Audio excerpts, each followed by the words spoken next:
राधे राधे दोस्तों, जय माता दी। आज माँ भगवती के जो 9 दिन है उनका आज विश्राम हो गया। मित्रों, आज मैं बड़ी ईमानदारी से बता रहा हूं, ये जो भगवती है ये प्रकृति देवी है, निराकार है, ज्योति तुम्हारी। क्लियर है?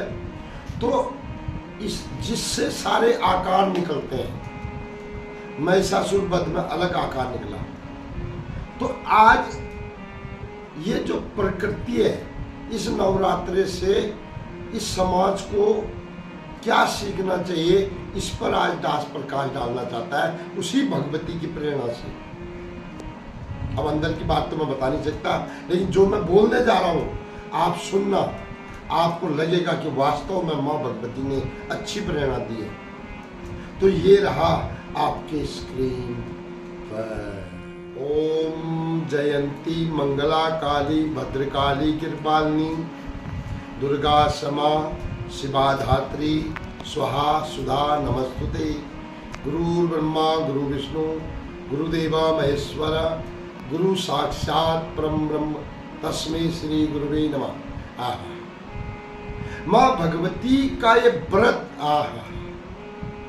मैं अपने पूज्य सदगुरुदेव जी का बहुत बहुत धन्यवाद करता हूँ। उनकी कृपा से मुझे देवी के चरणों में बड़ा प्रेम हो गया। और जब मैंने अध्ययन किया, आज से कई साल पहले, 10 साल पहले से मैं गुरुजी से दीक्षा ली। उसके बाद गुरुजी ने बीच में भागवत भी, देवी भागवत सुनाई। तो ये जो प्रकृति है, इसका संतुलन कैसे बना सकते हैं हम लोग, जरा ध्यान से सुनो। 4 चीजों पर डिस्कस कर रहा हूं आज। बाघ, जो जंगल में बाघ है। बकरी, जो हरेला हम 2 बार बोते हैं, ज्वारे बोते हैं, जो एक चैत में बोते हैं, एक आश्विन में बोते हैं। अच्छा, और चौथा हवन। हवन, ये सब वैज्ञानिक प्रमाण दे रहा हूं, जिसको एक मूर्ख भी, अनपढ़ आदमी भी इस बात को समझ सकता है। शास्त्र की बात नहीं कर रहा हूं दोस्तों, आज प्रैक्टिकल बात कर रहा हूं। जंगल में बाघ होता है और माँ भगवती ने उसको अपना वाहन क्यों बनाया होगा? विचार करो जरा। वो बाघ जंगलों में ही रहता है। ये कंसेप्ट रहा होगा किसी समय में भगवान का, कि अगर जंगल में बाघ रहेगा तो जंगल अंधाधुंध नहीं कटेंगे। यही जंगल वर्षा करवाते हैं, यही जंगल जमीन को रोकते हैं दोस्तों, इनकी जड़ें मिट्टी को रोकती है, भूस्खलन बचाते हैं। ये बात तो सब जानते होंगे आप। तो बाघ का महत्व हो गया। और बकरियां गांव में जो पाली जाती थी, बकरियों की जो बकरियां पैदा हुई, ये कोई हमारे खाने के लिए नहीं है दोस्तों, हम जीव हत्या वाले नहीं है। ये बकरियां बाघ के लिए बनाई गई भगवान के द्वारा। ये बात आप समझो, विचार करो। ये जब जंगल में चरने जाती है तो एक आध बाघ खा लेता है इनको, और साथ में जो छोटे छोटे जीव जंतु हैं जिनको भी इंसान खा देता है शिकार करके। नो, ये डिकम्पोजर सिस्टम साइंस में है। साइंस जिसने नहीं पढ़ी है तो उनके लिए समझ जाता हूँ, जिसने पढ़ी है विचार करो। अब घटन बोलते हैं जिसको, बड़ा जानवर छोटे जानवर को खाएगा, उनके लिए मांसाहार मना नहीं है, लेकिन हमारे लिए मांसाहार मना है दोस्तों। हम सूझबूझ वाले हैं, हमारे लिए वनस्पति है। तो माँ भगवती ने दुनिया को दिखाया कि ये बाघ के लिए तो काकड़, घुरड़, पता नहीं क्या क्या जीव जंगल में पाए जाते हैं, हिरण, बकरियां, ये होती है ताकि बाघ संरक्षित रहे और जंगल बचाए। जंगल का राजा उसको बोला जाता है। तो समझिए बाघ क्यों है, बकरी क्यों है। तीसरा पॉइंट आता है हरेला 2 बार बोते हैं, चैत में और आश्विन में। क्या कारण है इसका? विचार करो, क्यों बोते होंगे? हर घर में बोया जाता है, क्यों? इसका कारण ये है दोस्तों, और नवरात्रे आते हैं जब एक नई ऊर्जा, इनकी नई फसल होती है, और उन दिनों फसल कट रही होती है, चैत में गेहूं कट रहे होते हैं और आश्विन में धान कट रहे होते हैं, तो उस समय सूखापन रहता है।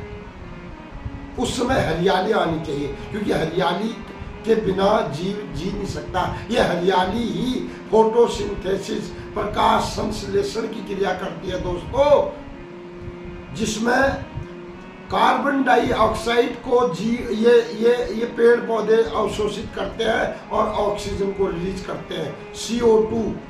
CO2 में से C ले लेते हैं, O2 हमको देते हैं।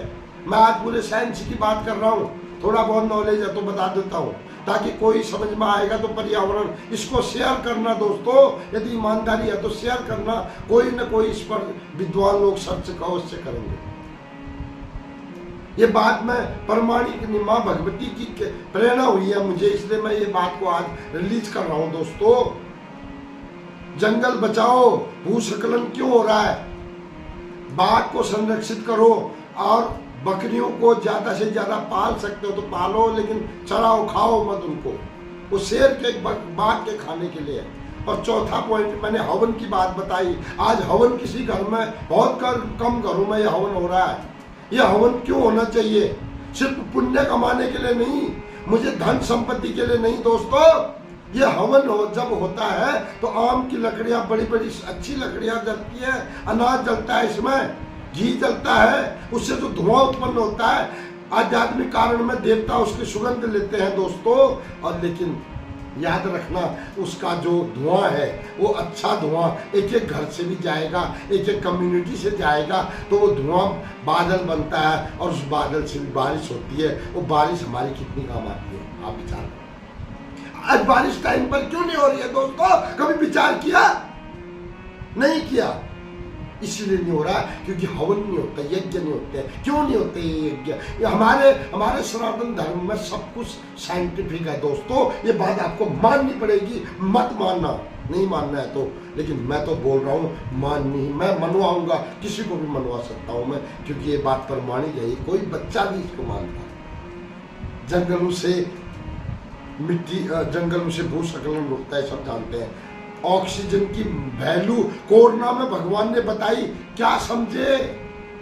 तो इसलिए अनावश्यक जंगल काटना बंद करना होना चाहिए। सबका एक कोशिश रहनी चाहिए। एक मेरे जैसा छोटा सा आदमी अगर इसमें बात कर सकता है तो आप तो बड़े विद्वान हैं। तो आप सभी इस माँ भगवती के आज अंतिम दिन, मैंने तो संकल्प ले लिया है, मैं जितना भी मेरे से प्रयास बनेगा मैं भू संरक्षण की बात करूँगा, इसमें उजागर करूँगा। क्या आप भी मेरे साथ हैं? यदि हैं तो मेरी इस वीडियो को शेयर अवश्य करना, ताकि किसी को तो इस बात में समझ में आएगा कि ये बात सही कर रहा है। तो मिलते हैं किसी और प्रसंग के साथ 2 दिन बाद। तब तक के लिए माँ भगवती रियली में आपके घर में मंगल बनाए रखे। मंगल तो आपके हाथ में है दोस्तों, मंगल कोई बाहर से नहीं आता है। यदि आप मेरी इस बात को समझ लो तो मंगल आपके घर में होने लग जाएगा। जय श्री कृष्ण, राधे राधे।